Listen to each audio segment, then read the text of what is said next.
Assalamualaikum warahmatullahi wabarakatuh. Alhamdulillahirabbil alamin. Alhamdulillahilladzi mala'a quluba awliyaihi bimahabbatihi wa tasha arwahum bisyuhudi 'azamatihi wa hayya asrarahum lihamli aba'i ma'rifatihi. فقلوبهم في روضة الجنة معرفتي يخبرون وأرواحهم في رياض ملكوتي يتنزلون وأسرارهم في بحار جبروتي يسبحون. اللهم صل على سيدنا محمد عبدك ونبيك ورسولك النبي الأمي وعلى آله وصحبه وسلم tasliman biqadri 'azamati dzatika fi kulli waqtin wa hin, amma ba'd. Alhamdulillah, para hadirin, para hadirat ingkang dimulyakaken Allah. Kula panjenengan tasih diparingi rezeki berupa hidayah, taufik, maunahnya Allah Subhanahu wa taala, sehingga kita bisa sama-sama kembali ngaji kepada Imam Al-Ghazali, sebuah kitab yang sangat penting di dalam kajian studi-studi Islam. Ini suatu nikmat yang harus terus kita syukuri. Karena la in syakartum la azidannakum, kalau kita terus bersyukur Allah akan menambah nikmat itu, sehingga kita akan terus ditakdirkan bisa istiqomah. Amin Allahumma amin. Masih di bab tadzkir dan dzikir, halaman 226. Jadi minggu kemarin Imam Ghazali menerangkan kata atau lafaz yang keempat dari lafaz yang mengalami perubahan atau pergeseran makna di dalam dunia Islam setelah lafaz fikih, ilmu, dan kemarin tauhid, ya. Sekarang dzikir dan tadzkir, peringatan-peringatan, cerita-cerita, kisah-kisah yang tujuannya semula untuk mengingatkan orang kepada siapa? Ya, mengingatkan kepada Allah Subhanahu wa taala. Justru kisah-kisah itu menjadi kisah yang hanya dongengan belaka, hanya mitos, karangan-karangan dari orang-orang yang ahli cerita, pendongeng-pendongeng. Maka pada masa itu berkembang sebuah karya yang fenomenal, 1001 malam. Kisah dongeng 1001 malam. Itu sampai menyebar di seluruh dunia, di Eropa, di Cina, bahkan sampai ke Indonesia pada abad ke-4 atau diawali abad ke-3 Hijriah. Itu tentang banyaknya orang-orang yang muncul sebagai pendongeng, mengarang-arang cerita yang tidak ada dasarnya, tidak ada pijakan Quran hadisnya, hanya sebuah fiksi, sehingga itu menular pada riwayat-riwayat atau hikayat-hikayat yang di Quran itu benar dan harus diimani benar, justru ditambah-tambahi dengan cerita-cerita atau mitos-mitos yang tidak benar. Maka majelis-majelis seperti itu waktu itu banyak, sampai masuk ke masjid-masjid jami, ya, waktu itu di minggu kemarin Masjid-masjid Jami' Basra, Masjid Jami' Baghdad, semuanya dimasuki oleh orang-orang yang ahli cerita, ahli dongeng. Dan masyarakat awam ya seneng aja itu, nerima dongengan itu. Akhirnya dianggap sebagai kebenaran, membudaya, jadi sebuah peradaban. Bahkan kota Baghdad itu sampai sekarang masih dijuluki kota 1001 malam. Karena saking tingginya peradaban waktu itu, sastra orang menggunakan cerita-cerita fiksi. Nah, kita lanjutkan di masih pembahasan tentang itu. Bismillahirrahmanirrahim. Qala al-mu'allif rahimallahu ta'ala wa nafa'na bihi wa bi ulumihi fid dharaini amin ya rabbal alamin. Subhanaka la ilma lana illa ma 'allamtana innaka antal alimul hakim. Rabbi shrah li sadri wa yassir li amri wahlul 'uqdatam min lisani yafqahu qawli. Rabbi yassir wa'in. Wa qala Ata' rahimahullah, dawuh sapa Imam Ata' rahimahullah, majlisu dzikrin utawi majelis dzikir iku yukaffiru sab'ina majlisan. Yukaffiru ngelebur, menebus, menutup apa majelis dzikir ing sab'ina majlisan kepada 70 majelis min majlisil lahwi, saking majelis lahwi yang majelis yang sia-sia, lelahan, lahwi. Jadi kemarin ditutup dengan hadis bahwa majelis ilmu, majelis dzikir semacam ini misalnya, atau seperti di masjid-masjid ada majelis pengajian, baca kitab, di ilmu, mengajarkan ilmu, itu lebih mulia daripada menghadiri 1000 takziah, ya. Lebih mulia, lebih tinggi daripada 1000 rakaat sholat sunnah, dan lebih mulia daripada 1000 apalagi kemarin besuk orang sakit. Bayangkan 1000 takziah itu masih kalah dengan 1 kali majelis ilmu, majelis dzikir semacam ini. Nah, ini dawuhnya Imam Ata', 1 majelis dzikir itu bisa menutup atau mengganti, melebur 70 majelis atau forum yang sia-sia itu, yang cuma duduk-duduk, ketawa-ketawa, nggak jelas, tidak ada ilmunya, tidak ada mengingatkan pada Allah. Apalagi sampai majelisnya itu forum rasan-rasan misalnya, itu bisa 1 kali majelis ilmu semacam ini melebur 70 majelis semacam itu. Faqad tahadal muzakhrifuna, faqad tahada mongko teman-teman gawe sapa al muzakhrifuna wong kang ahli maes-maesi omong, menjadikan tampak bagus, orang yang ahli ngomong. Hadhil ahadis, hadis ini hujatan ingkang dadi hujah alasan atau dalil ala tazkiyatin anfusihim, ing atase tazkiyati, membersihkan, anfusihim, diri mereka sendiri.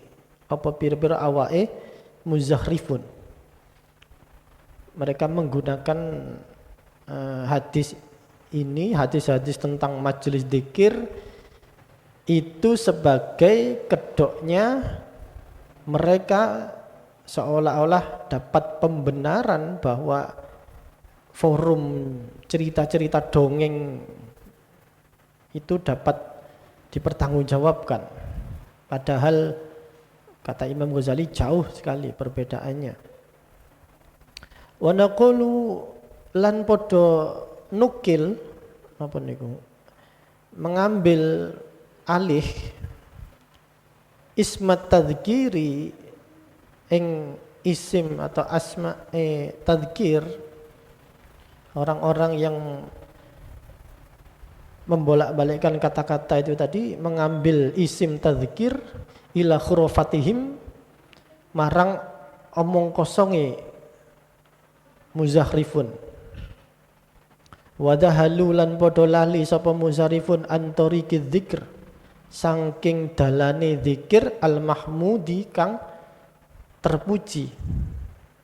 Wastaghalu lan ketungkul sapa muzarifun tersibukkan bil qasosi kelawan pira-pira kisah cerita-cerita allati tatarraqu kang tumeka nyampe ilaiha marang allati al-ikhtilafatu, apa itu perselisihan. Menggunakan kata zikir tapi jauh daripada zikir yang asli yang terpuji, justru mengantarkan orang-orang kepada perselisihan dan perselisihan, kontroversi dan kontroversi. Waziyadatu lan nambahi, wan naqsu lan ngurangi, wa takhruju anil qasasil waridati, dan keluar dari kisah-kisah atau cerita-cerita al-waridati kang kelaku fil Qur'ani ing dalam Al-Qur'an, wa tazidu lan nambahi apa khurafat alaiha ing atase kisah Al-Qur'an. Bahkan kisah-kisah di dalam Al-Qur'an, misalnya kita temui kisah Bani Israel, kisahnya mungkin ada kisah pemuda yang tidur di goa, ya, ada kisah Luqmanul Hakim dan sebagainya. Karena Quran itu sendiri banyak menyampaikan kisah-kisah, jadi para pendongeng ini pada masa itu seolah-olah dapat pembenaran, lalu menambah-nambahi kisah itu dengan tidak ada dasar-dasar yang bisa dipertanggungjawabkan, sehingga rancu antara mana yang benar dan mana yang palsu.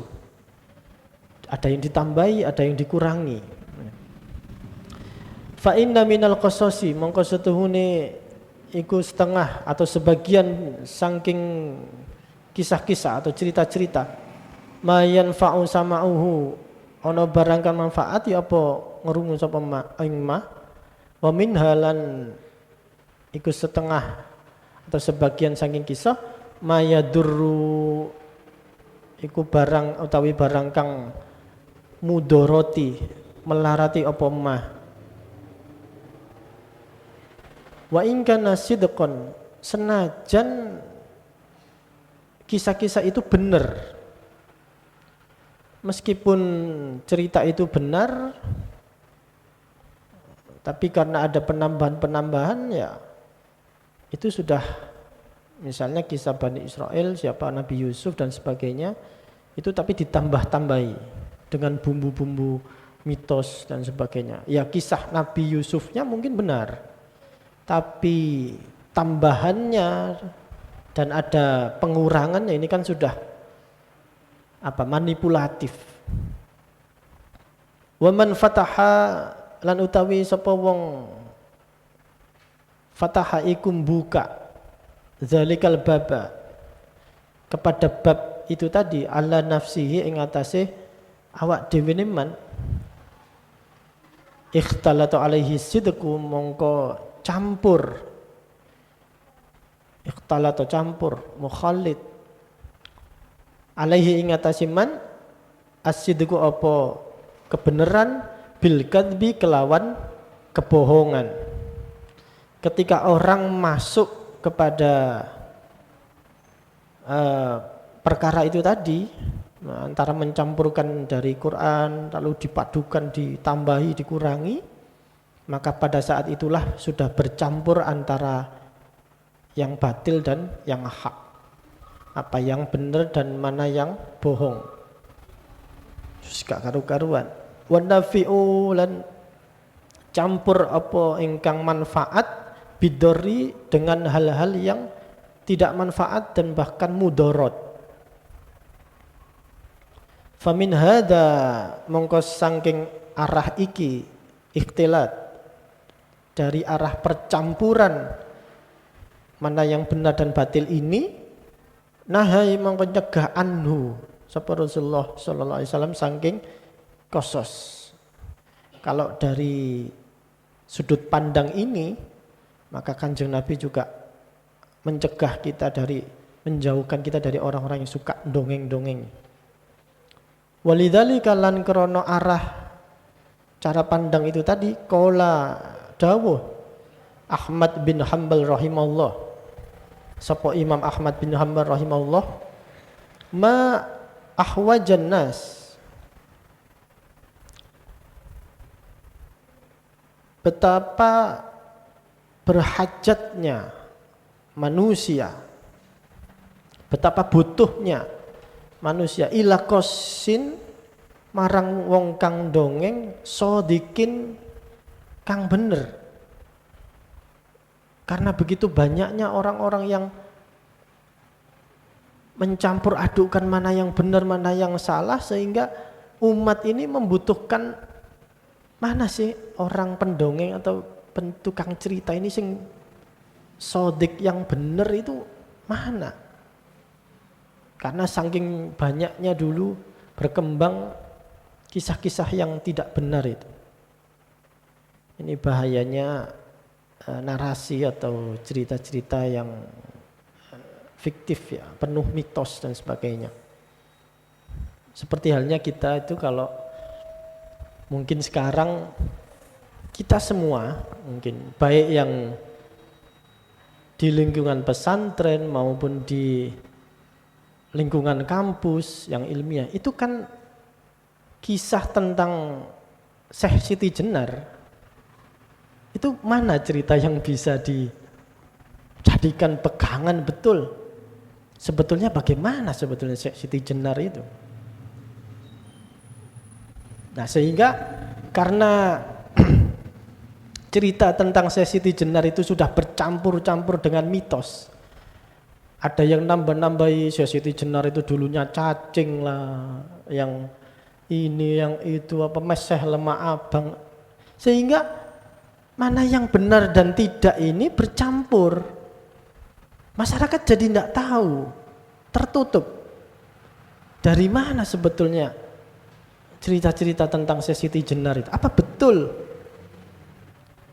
ada peristiwa penghakiman oleh para sesepuh wali songo terhadap Syekh Siti Jenar?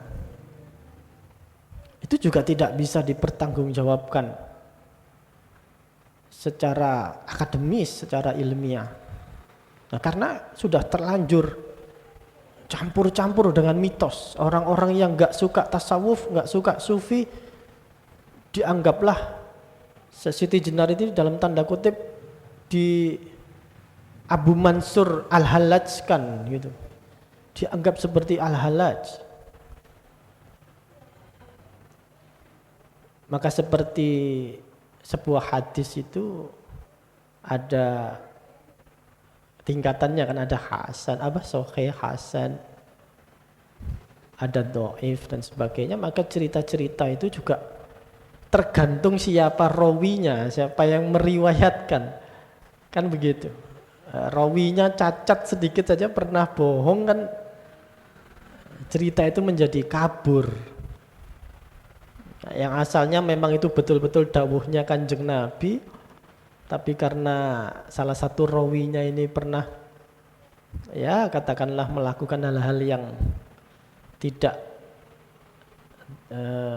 terhormat menurut ukuran ulama, itu sudah turun derajat hadis itu. Maka cerita-cerita hikayat-hikayat tentang Syekh Siti Jenar atau siapapun itu juga mengalami simpang siur kita ini. Nah, kita seakan-akan mana sih cerita yang benar itu? Kan begitu. Kiai Abu Fadl dari Senori itu sampai menulis buku tersendiri, intinya bahwa Syekh Siti Jenar tidak pernah diadili oleh para wali songo itu, tidak ada peristiwa itu. Bahkan yang dikabarkan ini itu penuh mitos itu tidak benar. Nah, baru ada satu ulama yang alim yang menulis itu sudah seolah-olah menjadi dahaga buat kita ya, bahwa riwayat itu, cerita itu tentang sesuatu yang benar ini kita rindukan. Maka benarlah seperti dawuhnya Imam Ahmad ini, ma'ajwan nas ila qassin sodikin, betapa berhajat, butuh banget masyarakat awam ini pada kisah-kisah yang benar, jangan dibumbu-bumbui oleh mitos dan sebagainya. Nah, Syekh Siti Jenar itu katanya juga sering membawa cermin kemana-mana, bawa cermin. Apa maksudnya? Ternyata dulu di dunia tasawuf itu banyak ulama-ulama sufi yang melakukan hal yang sama, bawa cermin. Artinya apa? Cermin itu untuk dzikir, untuk mengingatkan dirinya sendiri. Begitu merasa agak ujub, dia bercermin. Siapa kamu? Siapa hakikat kamu? Ngomong sendiri sama cermin. Maka itu lebih dari dzikir karena mengingatkan dia pada hakikatnya dia itu siapa. Kok tiba-tiba timbul ujub, timbul takabur, ngaca. Siapa kamu? Kamu dulunya adalah setetes air mani yang hina dina. Orang dikasih itu jijik. Jadi kemana-mana bawa cermin. Dan itu ternyata di ulama-ulama tasawuf itu banyak yang bawa cermin. Ya kalau sekarang kita nggak usah bawa cermin, bawa HP aja kan bisa selfie. Dibawa. Ternyata bisa jadi medium dzikir juga. Nah, kisah-kisah yang beredar pada masa abad ke-9 Masehi atau ke-3 ke-4 Hijriah itu luar biasa. Jadi peradaban dongeng itu kisah-kisah yang ngarang, tidak jelas juntrungnya itu berkembang sedemikian pesat menjadi industri sastra yang luar biasa. Sehingga orang awam terlena, terlupakan dari apa yang perlu digugu, mana yang perlu ditiru. Akhirnya tidak bisa membedakan mana ini tuntunan apa tontonan kan begitu. Sampai sekarang itu terjadi juga. Kita ini kan benar-benar ingin dapat tuntunan atau tontonan sebenarnya. Kalau kita nyari mubalek ini cari yang alim, alamah atau nyari yang lucu, misalnya gitu kan. Kalau nyari yang lucu berarti kita ini nyari yang jadikan tuntunan, atau kita tidak sadar kita ini nyari tontonan. Nah sama, orang awam pada masa itu ya namanya orang awam ya seneng-seneng aja mendengarkan cerita dongeng-dongeng sehingga itu diterima dan berkembang. Bismillahirrahmanirrahim. Fa in kanatil qissah, mongko lamun ana apa cerita-cerita kisah itu iku min qasasil anbiya, jika itu bagian dari kisah-kisah para nabi alaihimussalam, fima yata'allaqu ing dalam perkara-perkara yang yata'allaqu berhubungan apa kisah itu bi umuri dinihim kelawan pira-pira perkorone agamane anbiya. Jadi kalau kisah-kisah para nabi selalu berhubungan dengan perkara agama, tidak sekedar kisah dongeng yang enggak jelas. Wa kana al-qassu lan ana sapa wong kang ndongeng sodik iku sodikon wong kang bener sahihar riwayah tur sahih riwayatnya.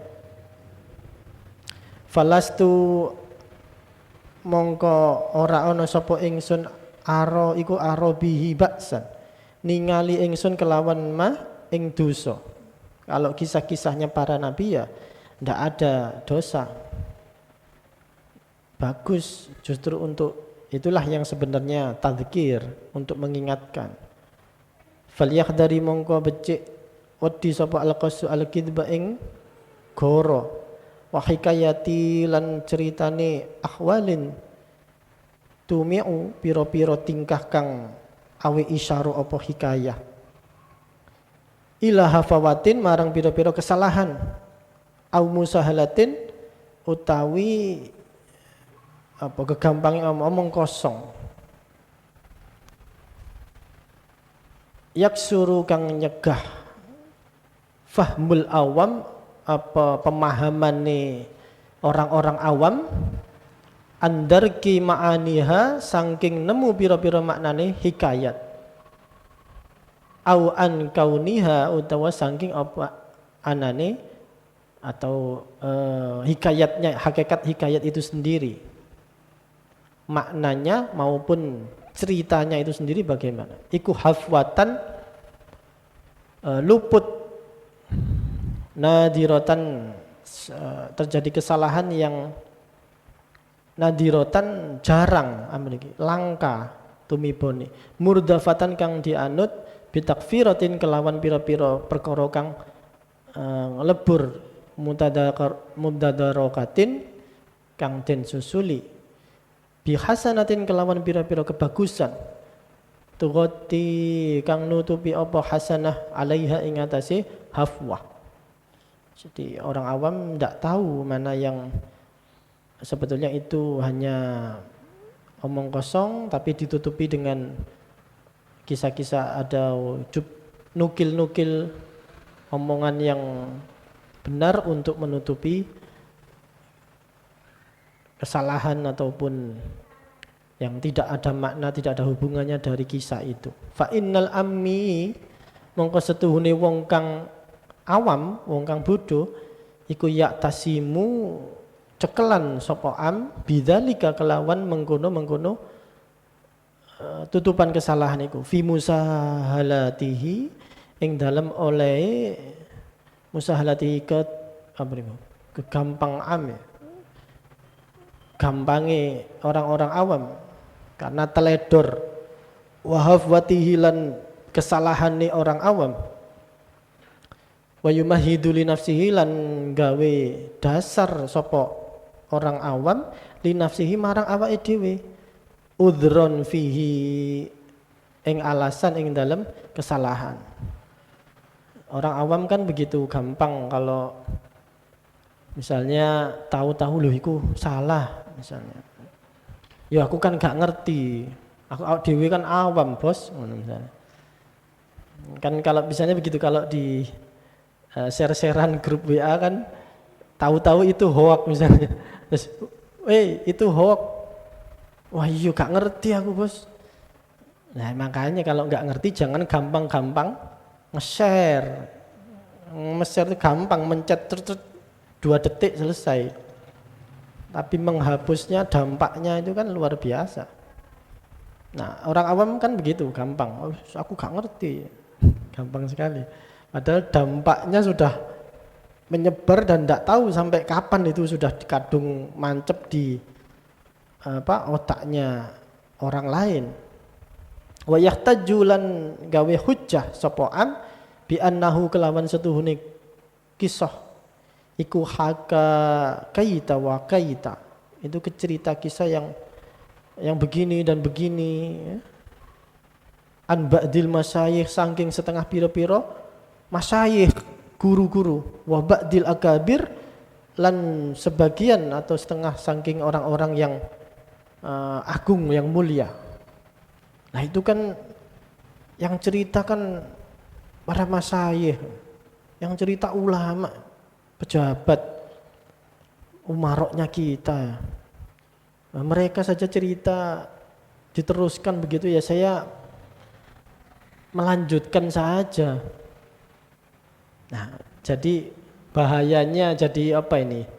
Public figure itu begitu. Apa yang kita lakukan itu keliru, bukan berarti masyarakat itu kemudian memfilter atau mungkin mengingatkan atau enggak, tapi justru diterima, diteruskan, diamalkan jadi sebuah kebenaran. Nah, nanti kalau terjadi kesalahan, masyarakat awam gampang lah. Itu tokoh kita, tokoh masyarakat kita melakukan juga. Atau kalau misalnya ada perbuatan dosa, ya na'udzubillah kan. Wah itu kan kiai ini tertangkap korupsi. Ya kalau saya awam kan ya malah ndak apa-apa kan gitu. Wong sing alim ketahuan. Ndak enaknya jadi orang atau public figure itu begitu. Kalau sampai kita berbuat kesalahan, berbuat dosa dan itu kemudian diketahui oleh publik, seolah-olah itu menjadi pembenaran bagi mereka. Dibuat alasan, buat hujjah. Fakulluna mongko utawi ingsun kabeh, kita semua itu bisodadil ma'asi, ikut tetap kelawan ngadepi pira-pira maksiat. Fala ghor mongko ora ono keraguan, keanehan. Iku wa'i asyaitullahi ta'ala, lamun durhakani ingsun ing Allah ta'ala. Padahal kan kita mungkin secara tidak sadar justru kita ikut-ikutan maksiat. Faqad asahu mongko teman-teman durhakani ing Allah man huwa akbaru, sapa wong kang utawi man iku akbaru luweh gede, luweh mulya. Dia sebagai public figure minni ketimbang saking ingsun, ketimbang kula. Nah itu ada ustadz, ada siapa, profesor ini berbuat ini sudah akhirnya menjadi contoh. Tidak enaknya jadi public figure begitu. Kalau berbuat baik enaknya bisa dicontoh sama orang, kita dapat jariyahnya juga, menebar ilmu atau memberikan contoh akhlak. Tapi kalau sampai berbuat yang salah dan diketahui publik, wah ini bisa jadi pembenaran. Wa yufiduhu lan maedahi ing am zalika jara'atan, apa mengkono khusus ing wani jara'atan Allah ta'ala, wani ing atase Allah ta'ala, min haitsu la yadri, saking arah atau pandangan, la yadri secara tidak sadar. Artinya secara tidak sadar orang awam yang mengatakan seperti itu, orang yang lah kan itu bapak ini, ibu itu yang public figure sudah melanggar juga. Saya kan sumbernya dari sana, saya niru kiai ini, saya niru profesor ini. Saya orang awam ya enggak apa-apa. Seolah-olah begitu. Kalau orang awam itu kan dalilnya kalau saya dosa, berbuat maksiat, ya masih wajar lah, wong saya ini awam kok. Lah itu yang maksiat, yang dosa malah kiai-kiai itu, malah ustadz-ustadz itu, malah gus-gus itu. Nah ini memang sepintas seperti benar ya logikanya orang awam, tapi secara tidak sadar Berarti orang awam ini, masyarakat awam ini ketika berbuat maksiat itu tidak memandang Allah Subhanahu wa taala. Secara tidak sadar. Karena apa? Ya memang di dalam fikih atau di dalam ilmu tauhid kita ini ada pembedaan dosa besar, ada dosa kecil. Tapi bagi ulama tasawuf, para sufi, tidak ada itu dosa besar, dosa kecil itu tidak ada. Nek dosa ya dosa, Pak. Ya apa dosa itu maksiat, itu pembangkangan kepada Allah, dan itu rawan murkanya Allah turun kepada kita. Baik itu dosa kecil maupun dosa besar, tidak ada bedanya. Harus sama-sama takut. Ini dosa kecil, jangan dilihat kecilnya, kata ulama-ulama sufi. Siapa tahu di balik dosa kecil itu Allah menyelipkan ghadabnya, murkanya, disembunyikan di antara dosa-dosa kecil, kita tidak tahu. Kita lakukan ini, tidak ada, ini tidak apa-apa, merantak. Ternyata pas satu dosa kecil ini disembunyikan ghadabnya Allah, kita lakukan. Yaudah, walaupun itu dosa kecil, tapi kalau ghadabnya Allah sudah turun, tidak peduli dia wali atau ulama, kiai, apalagi orang awam, kalau Allah sudah ghadab, sudah muring-muring, Pak, dibikin su'ul khotimah orang itu. Betapa banyak wali yang sudah jadi wali, diturunkan kewaliannya lalu meninggal dalam keadaan su'ul khotimah. Nah ini yang tidak diketahui oleh masyarakat awam. Jadi seolah-olah kalau perbuatan dosa atau sesuatu yang tidak benar itu dilakukan orang alim, oleh public figure, lalu berarti kita yang awam tidak apa-apa wis, malah gak popo gitu. Ini bahaya. Bismillahirrahmanirrahim. Fa ba'dal ightirazi, maka sesudah menjaga an hadaini saking iki perkara loro al mahdhuraini kang den wedeni apa perkara loro, fala ba'sa bihi, mongko ora ana bahaya iku maujud bihi kelawan kisah itu. Tidak ada manipulasi dan kebohongan-kebohongan, dan juga tidak ada pencampuran antara yang hak dan yang batil. Wa inda dzalika lan ing dalam nalikane mengkono-mengkono ikhtiraz yarji'u ilal qasasi marang pira-pira cerita al mahmudah kang den puji, yang baik, yang bagus. Wa ila ma yastamilu alaihil Qur'an, lan marang barang kang mengkono ing atase apa al-Qur'anu al-Qur'an, wa yasihhu fil kutubi, lan sah apa ma fil kutubi ing dalam pira-pira kitab as-sahihati kang sahih, minal akhbari bayane pira-pira saking hadis. Wa minan nasi, lan iku tetep sebagian setengah saking an-nasi temriki dimaknani ulama, man yastajizu utawi wong kang ulama-ulama yang membolehkan sapa man wad'al hikayati ing ngarang pira-pira cerita al muraghibati kang den demenake, yang disenangi, hikayat yang disenangi, fit taati, dengan maksud supaya mengarahkan pada ketaatan. Mengarang cerita tujuannya untuk motivasi, mengarahkan orang pada ketaatan.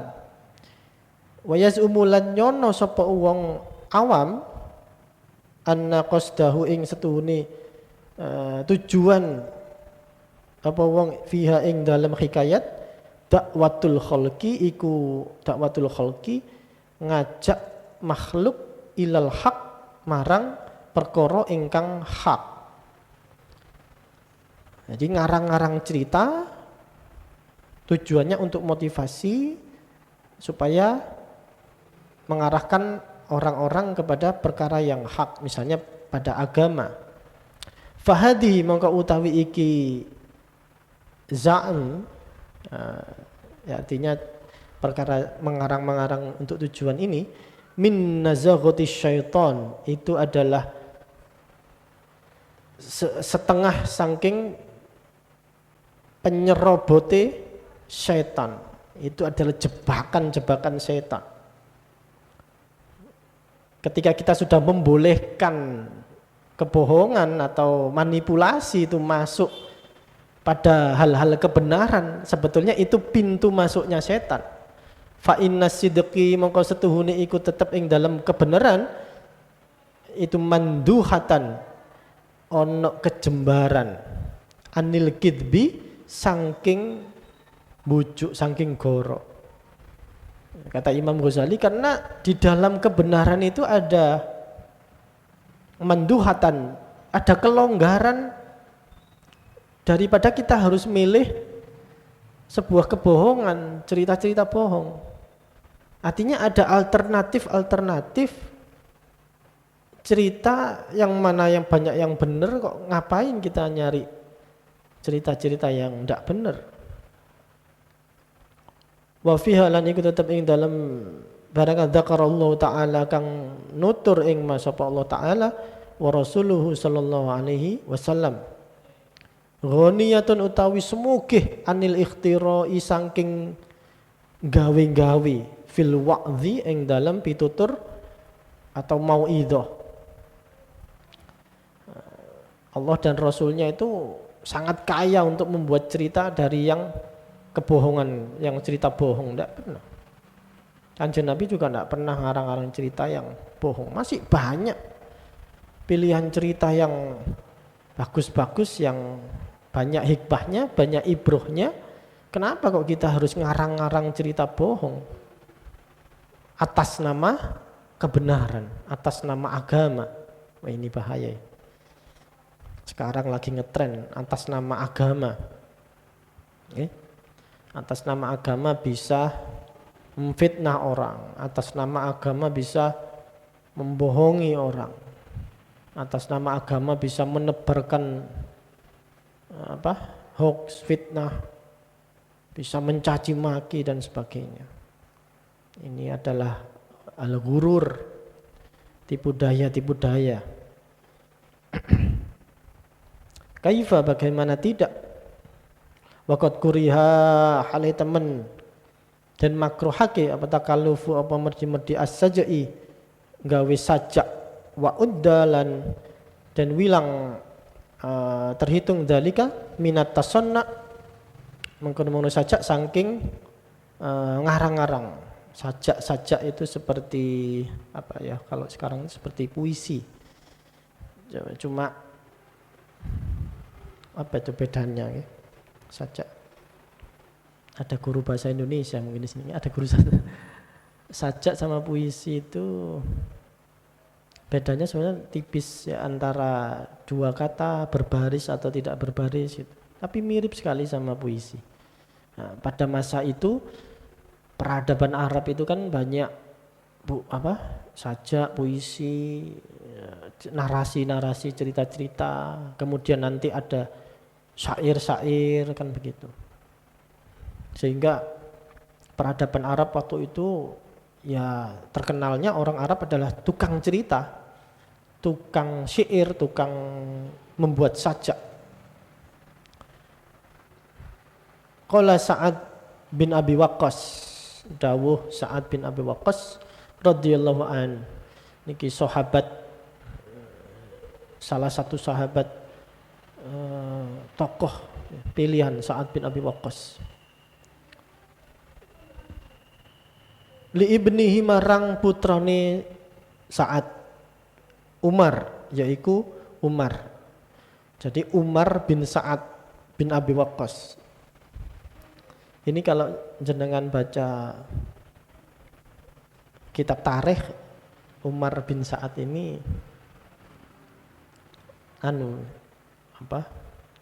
agak apa nggih? Dinamis orangnya. Agak antik lah. Waqad sami'ahu lan teman-teman wis krungu sapa Sa'ad yusajji'u ing Umar yusajji'u ingkang gawe sajak hadzal ladzi sapa Umar utawi iki sajak iku yubghiduka kang muring-muringake apa alladzi ing sira ilayya marang ingsun. Sudah membuat marah sapa Umar bin Sa'ad ini membuat marah ayahnya. La qadaitu ora nekani ingsun, tidak akan qada memenuhi hajataka ing hajat-hajat sira.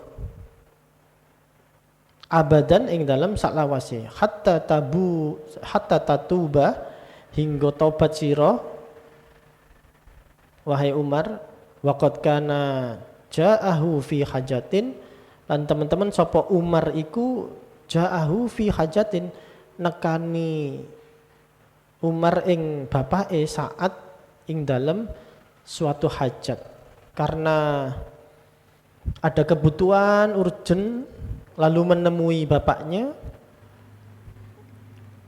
Lalu Umar ini Sa'ad ini mendengar kalau Umar membuat sajak-sajak puisi-puisi, ikut-ikutan apa? Orang-orang yang menggeluti sastra puisi itu, sajak-sajak itu. Lalu ayahnya ini Sa'ad bin Abi Waqqas marah. Aku tidak akan memenuhi apa yang kamu butuhkan selamanya, kata turuti sebelum kamu taubat. Dan itu tidak diberikan. Suatu ketika Umar ini pernah mendatangi ayahnya ini Sa'ad bin Abi Waqqas. Katanya begini, wahai ayah, kenapa engkau tidak mau masuk di dalam ahlul halli wal aqdi? Nah, itu kan kelompok yang memilih khalifah. Kalau seandainya engkau masuk dalam ahlul halli wal aqdi, sesudah Sayyidina Utsman itu terbunuh, pasti nanti jenengan yang dipilih sebagai khalifah, sebagai presiden. Lalu Sa'ad bin Abi Waqqas ini cuman tertawa saja. Ya, kamu ndak ngerti. Ya, kapan-kapan nanti kamu pasti mengerti kenapa langkah saya ambil. Jadi Sa'ad bin Abi Waqqas itu justru menghindari suksesi pemilihan untuk khalifah. Padahal beliau salah satu orang yang digadang-gadang punya kompetensi, cakap, ya, punya kapasitas untuk menjadi seorang khalifah. Tapi justru minggir, menyepi, dan tidak mau dalam hiruk pikuk konflik politik pada saat itu. Bismillahirrahmanirrahim. Waqad qala sallallahu alaihi wasallam li Abdullah bin Rawahah. Kanjeng Nabi dawuh pada Abdullah bin Rawahah, ini salah satu orang yang ahli sajak. Jadi sampai dulu orang-orang Mekah itu kalau ngarang-ngarang sajak atau puisi itu ada apa ya, kontesnya, ada kontesnya. Kalau terpilih sajak itu bagus, maka akan dipajang di dinding Ka'bah selama berapa lama itu, supaya orang-orang bisa membaca itu sajaknya. Ini terkenal sekali. Jadi syair-syair sajak yang bagus itu ditempel di dinding Ka'bah, hingga orang luar seluruh dunia yang melakukan tawaf di situ bisa membaca. Maka pengaruh para penyair, para ahli puisi, ahli sastra itu pada masa itu tinggi sekali pengaruhnya. Dan pada saat itu sajak atau syair itu terbagi dua. Kalau tidak memuji ya mencela, gampangannya gitu. Padahal sastra puisi kan tidak harus memuji ataupun mencela, bisa macam-macam kategorinya. Tapi yang berkembang dua itu. Yang Abdullah bin Rawaha ini salah satu yang dipuji oleh Kanjeng Nabi, bahkan didoakan khusus pakai domir mukhatab bahwa ya Abdullah bin Rawaha ini kelak dirahmati Allah dan mendapat hidayah dari Allah, taufiknya sehingga menjadi orang yang selamat. Nah, Kanjeng Nabi dawuh kepada Abdullah bin Rawaha, fi sajai ing dalam sajak min salasi kalimatin saking 3 kalimat. Iyyaka was saja'ah ya Ibn Rawaha. Wedya sira ing sajak ya Ibn Rawaha. Faka'anna mongko setuhune as-saja'ah apa sajak iku mahdurul mutakallafa, dicegah kang diperdi, diawasi, dihati-hati.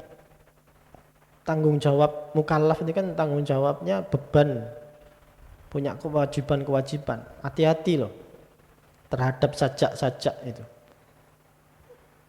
Iku ma zada ala kalimataini ora luweh ma ing atase rong kalimat, jangan sampai lebih dari 2 kalimat. Walidzalika lan krana arah mengkono-mengkono sajak al-mahdur lamma qala rajulu fi diyatil janin, tatkala ngucap sapa wong lanang ing dalem dandani ing dalam dendone diat ya, diatil janin, dendone janin, apa ini, bayi yang masih di kandungan. Kaifanadi man la syariba, bagaimana membayar denda ingsun man la syariba ing apa ini, wujud orang yang la syariba tidak berjalan, sapa man wala akala tidak makan, tidak minum, tidak makan, wala sohalan ora bisa jerit, wala stahala lan ora nyuwara sapa man, wa mislu dzalika lan sepadane mengkono-mengkono dia. Ya tol iku ya tolu kan sia-sia. Untuk apa saya membayar diat? Kan ada hukum diat ya. Orang yang menggugurkan kandungan, lebih-lebih kalau di atas 4 bulan, lalu sengaja menggugurkan, itu seperti membunuh orang. Maka hukum diatnya itu memerdekakan budak atau membayar 10 ekor onta. Nah, makanya ini orang protes pada Kanjeng Nabi. Lah, ngapain saya kok membayar barang yang belum hidup gitu loh, maksudnya. Tidak, masih di kandungan. Ya, enggak makan, enggak minum. Kok saya didenda? Kalau saya membunuh barang hidup, membunuh orang baru bisa di kisos atau bisa di hukum kriminal dan sebagainya. Lah, saya ini kan menggugurkan sesuatu yang benda dianggapnya masih belum hidup. Faqala Nabi sallallahu alaihi wasallam, maka dawuh Kanjeng Nabi, asja'a kasajail a'rabi. Orang ini bersajak kayak orang-orang a'rabi, orang-orang apa ini? Desa. Orang-orang yang primitif ya. Gak duwe akal gitu maksudnya. Ngomong angger ngomong gitu. Nah, jadi pada masa itu orang-orang yang bersajak ini, orang yang ngarang-ngarang cerita, membuat-buat puisi atau sajak itu kebanyakan ya ini seperti orang yang mengatakan diat ini, dia tidak punya dasar apa-apa, yus angger ngomong apa itu namanya, saenak udele kalau bahasa orang Jawa. Tidak ada maknanya, tidak tahu dasarnya dan sebagainya. Angger ngomong aja. Nah, kenapa kok ini menjadi concern ya di dalam kitab Ihya ini bagi Imam Ghazali? Karena dampaknya apa yang kita omongkan, apa yang kita ceritakan, apa yang kita sampaikan ke orang itu dampaknya luar biasa. Tidak sekedar didengar begini.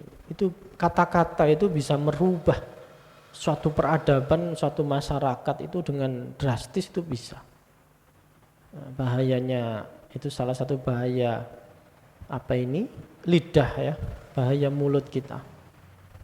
Makanya lebih-lebih tadi ada ulasan orang-orang yang ulama, notabene-nya ulama, orang pejabat, public figure, ya, tokoh, panutan masyarakat, jangan gampang-gampang mengeluarkan cerita atau kata-kata yang membuat orang awam menjadi dapat pembenaran atas tindakan-tindakan atau amaliyah dosa-dosanya. Nah, kita harus hati-hati. Karena itu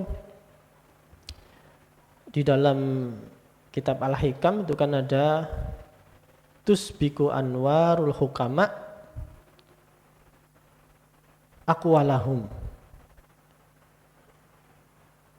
Nurnya para arifin, orang-orang yang makrifat itu mendahului kalimat-kalimatnya. Itu kan hikmah keberapa itu? Lupa. Jadi nurnya para arifin itu mendahului kalimat-kalimatnya, kata-katanya. Sehingga kalimat atau kata-kata ucapannya ini dituntun oleh cahaya kenabian, cahaya dari Allah Subhanahu wa taala. Makanya orang-orang arifin itu kalau ceramah enggak panjang-panjang, Pak. Enggak perlu halus banyol supaya orang seneng, dibikin nyaman. Enggak, ngomong sak kecap rong kecap langsung hati kita itu kayak terbuka gitu. Nah, maksud Ihya ini juga begitu. Kita jangan asal ngomong, asal cerita, ngalur ngidul enggak jelas. Itu tidak membawa nur, tidak membawa cahaya apa-apa. Lebih-lebih bagi para tokoh, para ulama, ya, panutan masyarakat, pejabat. Jangan asal bicara. Terus bikul anwar, hukama, aqwalahum, itu mendahului para arif, itu nurnya itu. Sehingga kadang-kadang para arifin itu ngomongnya mungkin tidak sistematis ya, mungkin tidak ilmiah, tapi bisa membuka hidayah Allah itu masuk ke jamaahnya itu. Suatu ketika itu kan Syekh Abdul Qadir Al-Jilani itu ketika sudah sepuh, jamaahnya kan tambah rame. Setiap kali orang lewat nih, bukan Islam, orang Nasrani, orang Yahudi lewat mendengarkan ceramahnya Syekh Abdul Qadir Al-Jilani itu langsung ingin duduk, didengarkan, lalu masuk Islam, Pak. Begitu mudahnya orang terketuk hatinya. Lalu putranya Syekh Abdul Qadir Al-Jilani yang memang habis pulang mondok kemana-mana, Gusnya ini Ustadz muda kan begitu.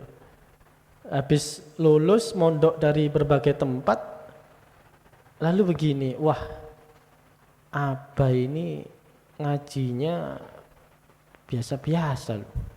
Tapi kok banyak orang yang tergugah ya hatinya. Banyak jamaahnya sampai nangis-nangis. Padahal ceramahnya ini sebenarnya kalau ilmiah banget, enggak sistematis gitu. Kurang keren gitu. Saya bisa lebih keren dari Abah gitu. Nah, namanya Syekh Abdul Qadir Jilani ini kan wali kutub ya, tahu anaknya itu batin gitu. Nah, suatu ketika disuruh badali pengajian. Nak, saya kok kurang enak badan, coba kamu yang badali ngaji ya, ngisi ceramah. Lalu anaknya ini ngaji, ceramah begitu, isi pengajiannya abahnya. Kok belum lama orang berdiri pulang.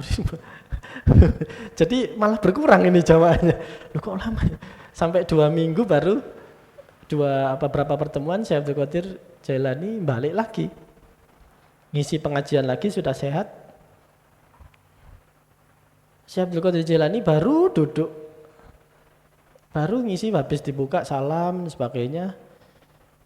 Cuman cerita gini tok Syekh Abdul Qadir Jailani itu. Para jamaah,